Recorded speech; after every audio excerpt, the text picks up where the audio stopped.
Bonjour tout le monde et bienvenue dans Comprendre à la charge du travail du HA et le failover. On va continuer sur notre série du HA, de notre chapitre HA qu'on a commencé tous ensemble. Et bien sûr, on va voir plus de fonctionnalités et comment ça marche, comment ça fonctionne le HA, ainsi qu'on va avancer sur notre lab et bien sûr accéder et voir d'autres avantages du HA quand on a bien sûr le failover activé sur notre FortiGate. Du coup, par rapport au plan de cette vidéo-là, on va voir tout ce qui est adresse MAC virtuelle et failover, type de basculement et à la charge de travail sur l'actif actif et l'actif passif, ainsi qu'on va voir l'actif actif, le traffic flow, quand on a activé le actif actif, comment ça fonctionne, comment il peut partager la charge entre les différents clusters de FortiGate qu'il a. Ainsi, on va voir le virtual clustering. Et bien sûr, pour finir, on va voir le full match HA. Et juste après, on va continuer sur notre lab qu'on a déjà commencé sur la vidéo précédente. Du coup, pour l'adresse MAC virtuelle et le basculement et le failover, alors sur le primaire, bien sûr, chaque interface a une adresse MAC virtuelle. Alors, plus l'adresse MAC que le FortiGate a pour chaque interface. Alors, il va ajouter une adresse virtuelle qui est vue et qui sera l'interface ou qui sera l'adresse MAC qu'il va utiliser pour communiquer avec tout ce qui est client ou serveur ou autres qui vont communiquer avec ce boîtier-là. Alors, du coup, quand le primaire bascule, il est down, il tombe down. Alors, le secondaire va recevoir cette adresse MAC-là. Alors, le secondaire, comme vous pouvez voir, il va recevoir l'adresse MAC et bien sûr, tout ce qui est ARP informe le réseau que l'adresse MAC virtuelle est maintenant accessible via un autre FortiGate et la table d'ARP va être changée sur les différents postes ou, euh, ou au serveur qui communiquent bien sûr avec le FortiGate. Du coup, le virtual MAC adresse, elle est toujours utilisée quand on a le HA et c'est pas leur adresse MAC réelle qui est utilisée. Alors, du coup, c'est une seule adresse MAC qui va rester sur tous les clusters qu'il y a sur le groupement de HA sur le FortiGate. Passons pour le type de basculement. Il y a le device failover. Alors, il y a une pulsation qui est envoyée, un check qui est envoyé sur le FortiGate primaire. Au cas où il y a plus de réponse sur ce FortiGate, le remplacement est fait sur le deuxième FortiGate et l'élection va être faite pour choisir un deuxième FortiGate. Comme on a déjà vu comment ça se fait, l'élection sur les FortiGate quand le primaire il est down. Alors, il y a aussi le link failover. Comme je vous ai montré sur la configuration, alors on peut faire le check sur une interface. Alors, on peut faire le check sur interface et voir si cette interface elle ne répond plus. Alors, le basculement doit être fait. Du coup, on peut spécifier l'interface qu'on veut utiliser pour le basculement si elle ne répond plus. Alors, si une interface surveillée sur le premier échoue, le cluster est lié à nouveau, comme je vous ai dit tout à l'heure. Alors, session failover. Alors, quand le ramassage de session est activé, le nouveau primaire élu reprend le session active, évitant le besoin de redémarrer la session active. Alors, bien sûr, quand la session de ramassage de session est activée, le primaire, bien sûr, reprend la session qui est active. Comme ça, il n'y aura pas de coupure et il va continuer sur la session qui était déjà ouverte sur le primaire d'avant. Par rapport à la charge de travail, sur l'actif-passif, on a le primaire reçoit et traite tout le trafic et le secondaire, bien sûr, comme on a dit, il attend que le primaire ne soit pas plus disponible pour basculer, pour qu'il prenne la charge du primaire. Pour l'actif-actif, ben, le primaire reçoit tout le trafic et le redirige vers le secondaire. Alors, ça, c'est redirige pas tout le trafic, il redirige aussi, il prend en charge quelques traitements et il redirige quelques trafics pour être traités sur le secondaire. Alors, pour l'actif-actif, traffic flow, maintenant, on va voir quand on a un client serveur, pardon, quand on a un client et un serveur, comment le FortiGate en HA, comment il traite. Mais ça, tout sachant bien que c'est du actif-actif, parce que l'actif-passif, le secondaire, ne va pas travailler. Alors l'actif-actif, c'est lui où il y a le partage de charge entre les deux boîtiers, où il y a, s'il y a 3 ou s'il y a 4, ben, ça dépend de leur charge. Alors maintenant, si une requête est reçue à partir d'un client, alors ici, le primaire, bien sûr, il a deux adresses MAC, mais il est vu avec l'adresse MAC virtuelle. Et il communique avec le secondaire, avec l'adresse MAC physique. Du coup, il va envoyer le SYN au secondaire pour que le secondaire puisse répondre, puisse répondre le client, ainsi d'envoyer au serveur une SYN, une requête SYN pour communiquer avec le serveur.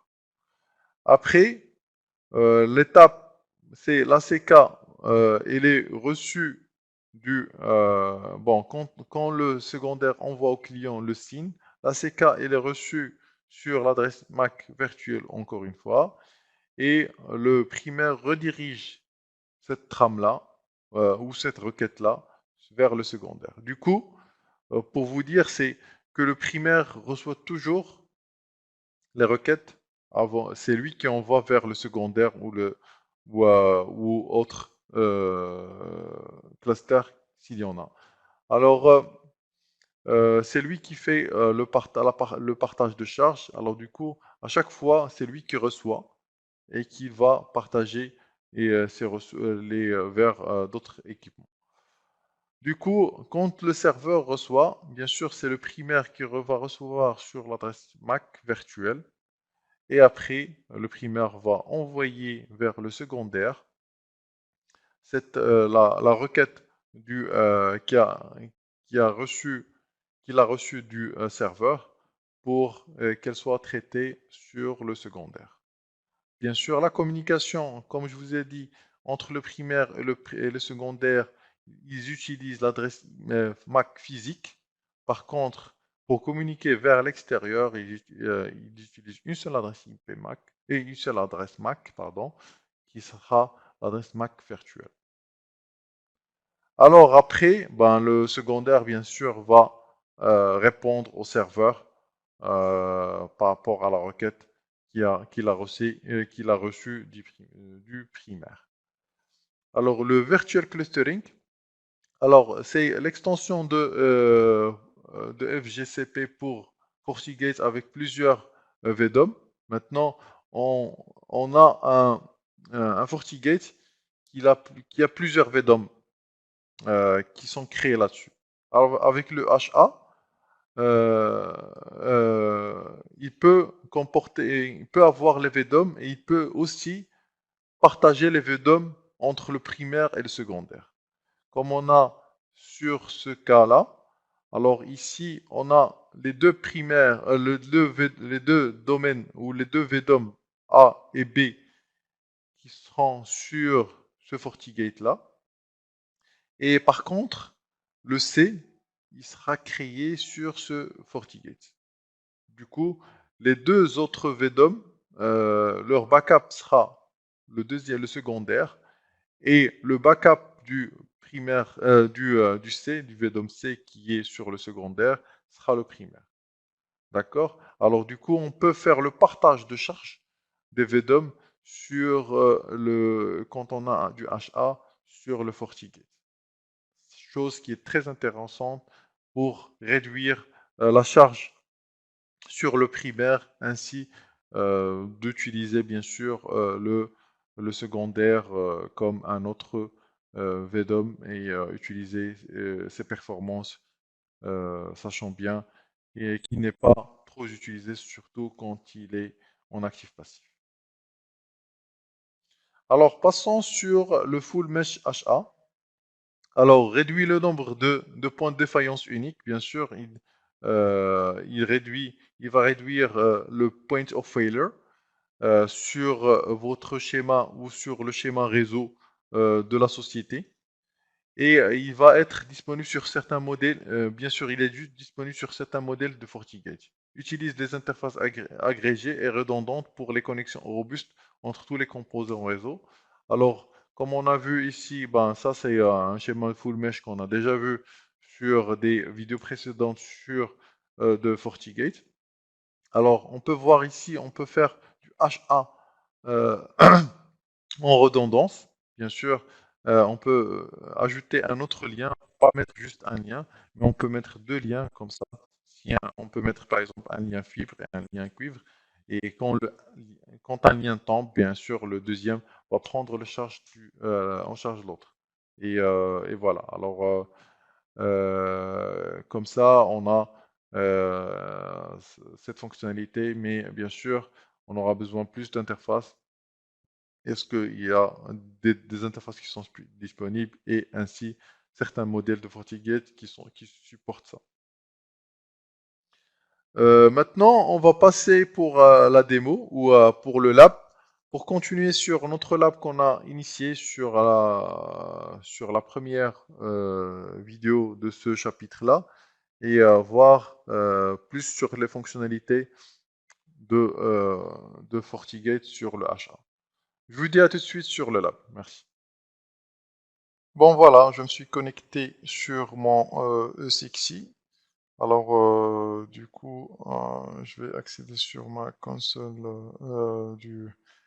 mon AD et après accéder sur la console comme on a vu sur la vidéo précédente. Du coup, j'ai le primaire et j'ai le FortiGate secondaire en HA. Alors, qu'est-ce qu'on va faire? C'est que on va faire lancer une vidéo. Alors, je vais partir sur Dailymotion. Alors, Dailymotion. Alors, dailymotion.com. Et je vais lancer une vidéo comme c'est. En même temps, je vais lancer un ping là-dessus. Alors, je vais partir sur cette vidéo-là et la lancer. Bon, voilà. Et en même temps, je vais partir en CMD sur un ping continu sur le 8888.t pour faire lancer le ping continu et lancer une vidéo. Ben, je veux une vidéo qui est plus longue, qui dure plus ou moins 12 minutes si on prend ça. Comme ça, ben, bien sûr, on va basculer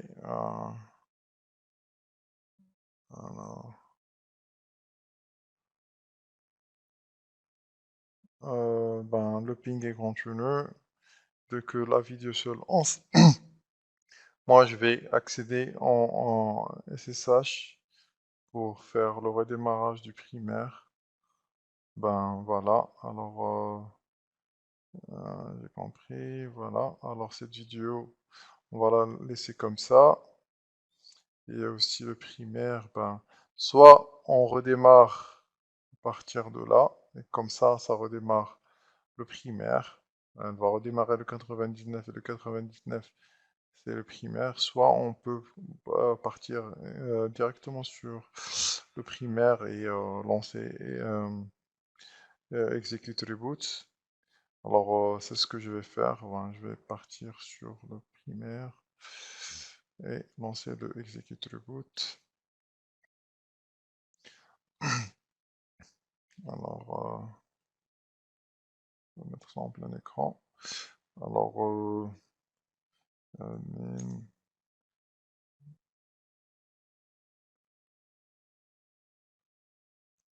voilà, et je vais du execute reboot. Bon, je vais confirmer. Voilà. Et après, je vais sortir et partir sur mon AD à nouveau. La vidéo, vous pouvez voir, elle est toujours en play. Le ping est toujours en play. Et on va accéder.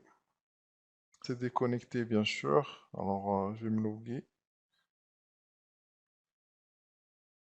Alors, Alfarm.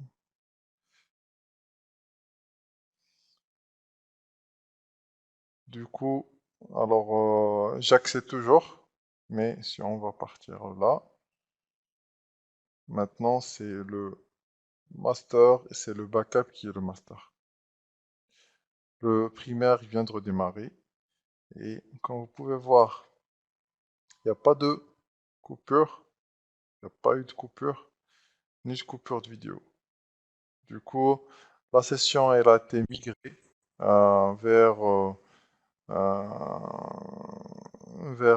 le deuxième. Ben, comme on a dit sur les slides, ben, il migre automatiquement la session vers le deuxième. Comme ça, il n'y aura pas de coupure pour les vidéos ou un ping ou une session qui a été déjà créée. Bon, avant de rebooter, il migre toutes les sessions vers le deuxième. Comme ça, s'il y a de coupures, bien sûr, il n'y a pas de, il y a pas de, il y a pas de, et s'il y a un redémarrage, il n'y a pas de coupure là-dessus. Alors, on peut partir euh, sur la console. Pardon, je vais partir sur la console et on va faire une diagnose système HA statut et pour vous montrer. Alors, maintenant, voilà. Ah, ça a été redémarré. Pardon. Je vais mettre ça en plein écran. Voilà.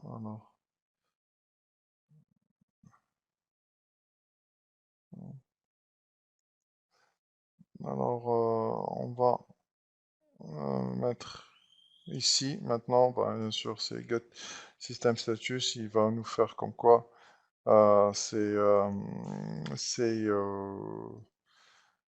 c'est pas le primaire, c'est le secondaire. Ben, le backup, vous pouvez le voir en bas, ici.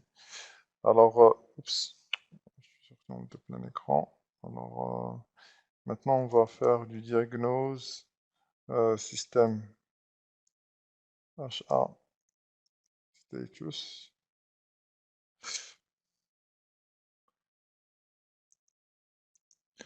Alors, vous pouvez voir comme quoi le master ID est 0, c'est-à-dire c'est pas lui qui est en master. Et aussi l'adresse IP du master IP. C'est l'adresse IP, c'est le 196, bon, en bas, c'est le 196.254.0.2. Comme ça, ben, c'est l'adresse qui crée qui est pour le HA, qui est créé pour le HA. Et comme quoi, on peut voir comme quoi le master ID, il est à 0. Voilà, alors ça, c'est par rapport aux informations qu'on peut avoir sur le statut. Et, euh, et bien sûr, le FortiGate master, ben, vous pouvez voir le serial number du master et du slave avec cette commande-là. Alors, bon voilà, alors ça a été par rapport, vous pouvez voir aussi le uptime sur la console. Ici, vous pouvez voir que comme quoi le backup, son uptime il est de 10 minutes. Bon, je rafraîchis ça, pardon. Son uptime il est de 14 minutes et le uptime de primaire il est de 4 minutes. Ben, on vient de le redémarrer. Du coup, bien sûr, on peut aussi redémarrer à partir de la console, comme je vais faire maintenant.